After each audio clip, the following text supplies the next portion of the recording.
So I start. Yeah. Well, Coach Jack, obviously a very emotional week. A lot has obviously been said. How tough was today to go out and play for Cornwall?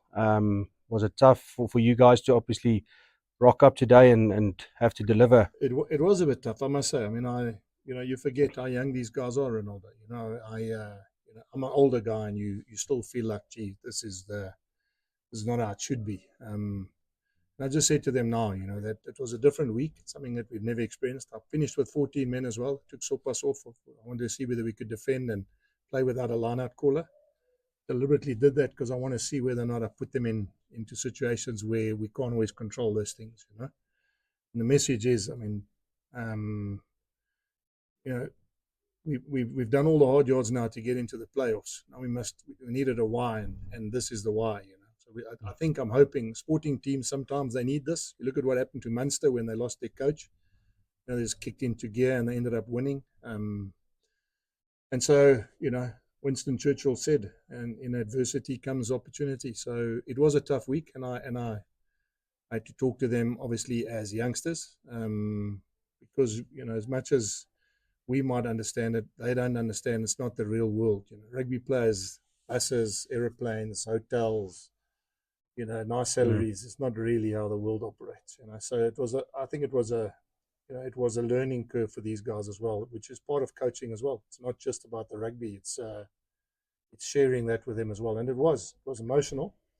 I had to find the right time to say it, and the right forum, and also the right mindset. Because obviously, in the beginning of the week, it was very difficult for me. But I think it was the right time now post the game. I didn't want to do it before a game and play all the emotions with them. So they've got a week off, and now we can come back and really, use that emotional energy that sporting teams sometimes need in the sports that we play. Just a last question on Nama today. I know you spoke in the week and you said you don't want him to play 18 rounds in 80 minutes, but I mean, he had an unbelievable performance tonight. So how happy are you with fantastic the for him, depth and he's the happy too, Lucy's? considering that he's never played with this group of players. We're very lucky. We've got Marcel Coetzee, who's been in man of the match in a URC game, and we've got Marco van Staden, who's a World Cup winner, playing in the same position as he's playing. So it is one area where we are very, very fortunate that we've got a lot of depth in that position. But it's not gonna count against him that he's done so well in a game like this. Playing with those guys, the first time he's played in those combinations. He started for us in the very first game of the year against Edinburgh, and that was without the Springboks because they were away. So part of my chat to him when he missed out on the tour was, you'll get a chance, and you'll get a proper chance, and you'll play with combinations, not always makeshift combinations. So I'm very happy for him. I'm, as I said, man of the match, and he did all the things I expected of him. He didn't try and do everything on his own, or try and win every single turnover, because he's good at it. But in the first game, he gave 4 or 5 penalties away when I put him on. So I'm glad that he's obviously understood what his role was. I also just wanted to find out on how he went. He also just seems to have a blinder. I'm disappointed he's leaving. It's unfortunate. It's one of those things where you invest a lot into the guy. Come through our junior ranks. He played for the school side. Yeah, he came from a Pretoria school. He played Northern Transvaal or Blue Bulls rugby. Come through the junior ranks. In an ideal world, I would like him to have stayed, and this is the time he can kick on. But as I've said to you many times, it's an unfortunate thing is that boys that are coming through, when they get to this sort of age, they start looking at other options. And also, to be fair to him, we got Paul coming next year. We got Zach, who's played well. Ambrose is, so I can understand it, but I would have loved to have kept him for 1 or 2 more years and then been able to rotate that position as well. Because on today's performance, for a guy who hasn't played much rugby, I can't remember when last he had a game. He looked really slick and oiled in all the things he did. Kicking, running, breaking. So I'm sure he'll do really well when he gets to Bath. Just guarantees that home quarter. Yeah. Oh, well, it's not just that. I don't know if you guys are aware, that's the highest amount of points we've scored in the URC in the table. It's the most wins we've had in the URC, 14 out of 18.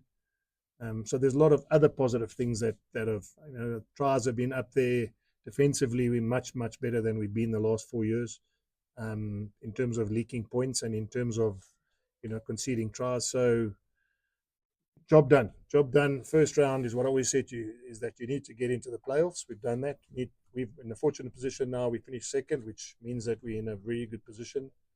But I've said it to you guys many times. You get judged on the next 3 games. That's when you want to be at your best. Last 3 games of every competition are the ones you want to win. Quarterfinals, semi-finals, finals, World Cups, Junior World Cups, URC, Super Rugby. That's when you need to bring out your best. Jake, keeping your players fit for the next 3 rounds, critically important. What's the story with Cobus Wiese? Oh, he just got a back spasm. He apparently got it in the warm-up as well. And then I said to him, if he gets a back spasm and scores a 40-meter try, he can do that every week. Yeah. So, again, precautionary. I mean, when he said his back's a bit sore, what I don't want now, referral in terms of tearing a hamstring so, I took him off, and Doc reckons he'll be fine if he just does the right treatment for the next 2 weeks. And someone asked me, I think Sim asked me during the week, is not playing next week a blessing? Well, on a guy like that, obviously that's fantastic that we get another week to get our squad ready. It's difficult to see what you did on the field if you're not watching on TV. You said you took players off. Yeah. They ended with 14. Yeah, I took Sopas off. I took Ruan Nokia off. So we played about 13, 14 minutes with 14 men deliberately. So that's why the Mall defense was a bit... Yeah, so we only had one less forward there. Mm. Obviously that happens. So it's a bit of the defensive coach is obviously not too happy because it's 5 points. But now I wanted to see whether we're clever enough at breakdowns not going in, whether we're clever enough to manage the game with 14, whether we have a new line-out caller. We couldn't then do... we had to different line-outs in terms of 4-man and all that sort of thing, and the line-outs worked perfectly as well. So I wanted to put them under pressure at the back end, and also selfishly didn't really want to risk a guy like Ruan Nokia in a game when we had already won it, and I need everyone fit and available for the playoffs. And Naba also took a bit of a knock at one stage there. Is he okay? That tackle. Yeah. Yeah. No, he said to one of the players in the change room, he says they daked him there. So, and no, they did. Keegan got one. David Creel got one. So they. I mean, the Dragons. I mean, give them credit. They didn't lie down. I mean, they kept coming at us. Especially after half time, they were 26-0 down and still came back and scored 2 tries straight after half time, and that was with 15 guys on the field without substitution. So, I mean, it quite easily have happened that we let that slip again in the middle part of the game. So, bringing the bench on. I know Brendan and you guys always ask me about, aren't you worried about how you ended? Today was different. 6 reserves on at the same time, and literally the first play was a more line out and we scored. So there's a lot of positives that we can now add on compared to what I was here last week saying to you, we conceded too many points with our bench.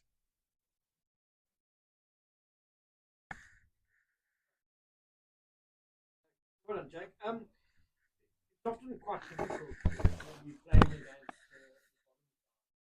kind of assess the quality of the performance. Yeah. How happy are you with the performance as a whole? Well, look, Ken, I'm sure again you've watched enough rugby games to know. Then one of these games, these games are the ones that you worry about because you can lose your shape, and you can have guys playing individually, and you can end up looking like you're not sticking to the structure of what you're trying to put together. And I think you would agree that at times with both groups of players on the field, we look really well organized, defensively and attacking wise, and that's always pleasing because it can actually become like a sevens run around, where guys are just trying to do too much, offloading, making mistakes. We did, to be fair, turned over a lot of first phase, as in we launched and lost the first phase, whether it was a knock on or whether we lost it at the breakdown or whether so I think that would be an area that we'll spend the next 2 weeks on. Is we get a brilliant line out, great delivery, get the ball to the middle of the field, and then either get stuck in there or we force a pass. I just try and think Kanan trying to give one to Sergil when it wasn't really on Cameron running that line, also trying to, maybe just trying to make a pass more than they needed to do. So the work on for me will be to get a little bit more rhythm in the first three phases from our set piece, because we, against the good sides, you're not going to get 5, 6, 7, 8 chances in a row to play off lineouts and scrums. Like, heading into the knockout rugby now, been a lot of talk, particularly about the Leinster case, where a lot of debate about they keep sort of falling short. A lot of debate about whether the right approach is to play your sort of best team and maintain the momentum and team gelling and all of that. But the other side of that argument is obviously fresh players. Yes. Where do you kind of fall in that debate, fresh players or momentum and the team gelling? Yeah. And do you feel that you've now arrived at the knockout, you've got you set up?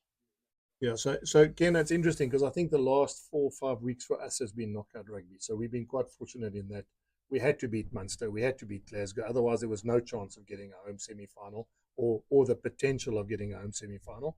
So we, in some way, were able to handle that pressure in those big games anyway, because we knew it was do or die, especially against those two teams. Are we there? I mean, it's always, it's not trying to be a smart ass, but only the 14th of June will answer that, and that's the end of the final. Because if you rest guys and they look underdone, then people would obviously criticize or have the viewpoint that you should have kept going with the same group. If you get them all fresh and ready by leaving them out, it could backfire you, or you could win the game and they would say, well, it was a master stroke that you kept the guys that you needed for the big games at the end of the season. So in my case, we couldn't afford the last month of going too far away from what we had. It's why those selections were made, as you saw in the last couple of weeks. It's I've got 2 guys playing in Japan on a sabbatical. Got some guys away on bereavement leave with their families. I've got injuries. I've got rotation. But at the same time, we couldn't go away from the fact that I wanted them to be cohesive and ready for playoff rugby, because that's the risk I take. That's why I took Ruan Nokia off, because I can control that. I can control the fact that we've won the game, we've got a bonus point, there's 12, 13, 14 minutes left, take him off. I don't need a head knock, I don't need a twisted ankle, I don't even need him to make a poor tackle and get a card or whatever, so we hedge our bets on that as well. But those are things that you do on the run. Like, obviously, it looks like at the moment you're still Edinburgh, Munster, Or Scarlets. Yeah, or Scarlets. Yeah. You played them all. So Yeah. is there a preference? Well, the interesting thing is we've lost to 2 of those. We lost to Scarlets and to Edinburgh. Yeah, sure. But I mean, so it's actually quite nice. I don't have to talk them up. In other words, I don't have to try and tell the team that it's a fait accompli. So lost to Edinburgh in the European Cup, lost to Scarlets there with, obviously with that red card, but still ended up, they've beaten Leinster and us. It's not too bad, Not many teams in one season have beaten the teams that finished 1 and 2 on the log. But Brent, the old saying goes, it doesn't really matter anymore now. We're in the playoffs. We're going to have to beat teams to win this competition, And one of the things is that this competition has shown is, in the 4 years we've been part of it, the team that's finished first has never hosted the final. So there's so many permutations that can happen now. I mean, I'll watch with interest how the Sharks do against Scarlets, because if we get Scarlets, they need 1 point. They get 1 point, a losing bonus point, they play us. If they win, we play Munster. If they lose, we play Edinburgh. So I'd just watch the game of interest to see if we do get them, what obviously what will be the way and we'll play and what sort of team we'll put on against them. So also, I mean, this is obviously looking to go one coach ever has his perfect team. Like arriving at this point at the end of the week, going into these next couple of weeks. Yeah, I mean, again, Bren, you can only control what you can control, And as I said to you during the week, no Gerard Steenkamp, no Ulrich Lowe, no Emrose Papi, no Kurtley Orense, no Johan Goosen, no, you know, um, other players that are on the fringes that maybe could strengthen our bench as well. So you never, I mean, I can tell you that even when I was coaching the box, I don't think you ever get to pick your best 23, ever. Because when you have a certain player back, another one gets injured, or if I've never been lucky enough to have the best 23 guys available for a Saturday. But are we happy where we are? Of course we are. We've got a week off now. We didn't get any injuries today. I'm talking about injuries that will rule people out. We get a massive chance to play in front of our home crowd. I'm hoping that we'll get people now to the playoffs. And then you're right. I mean, the why, which is what I said to you earlier, is maybe the added emotion of what we can play for now in the next 3 weeks is going to give us that extra boost. We've been missing something. 2 finals, so close. Who knows? Maybe this is the thing we needed to give us a reality check.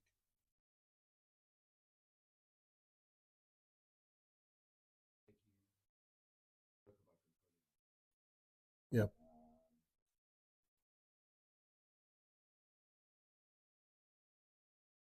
Yes.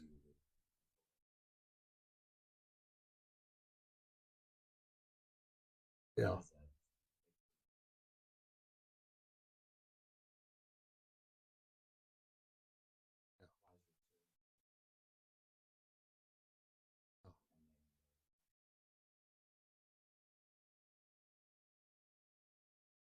Yeah. Nah. I've been the national coach since. I used to get the crap the other way when I was but let me say this to you. I think the one thing that is um, the saving grace of this stage is there are 3 South African sides that need to play next week. So the Stormers, the Sharks, and the Bulls. So I think it's always tougher when there's one team because that team, I think, gets more influenced. Just think the way it is, they get excited. But I think with 3 teams all having to play next week, I think that message is probably a little bit more easier for the players to understand. It's also different. I remember when I was coaching the Sharks, there was a training camp and they were actually on the field training. And that obviously puts you behind the 8 ball as well because you give them off and then they train. And then that comes back to bite you because of the fact that they're not off their feet. Whereas I know that these alignment camps are, they auditorium based and they video based and I must be honest, I'm not too concerned that this alignment camp is happening now. It's not like it was in the old days, as I said, where they were on the field doing extras and training. I think it would be impossible for that to happen with 3 teams having to play next week. So I'm not really. I don't think it. I mean, there's enough feedback throughout the year, and there's enough feedback. And I don't know if you're aware of it, but every week they get feedback from the national coaches. So, whether they got a video last week and a 1-pager, or whether they're going to camp this week, it's probably exactly the same feedback they're going to get. Thanks.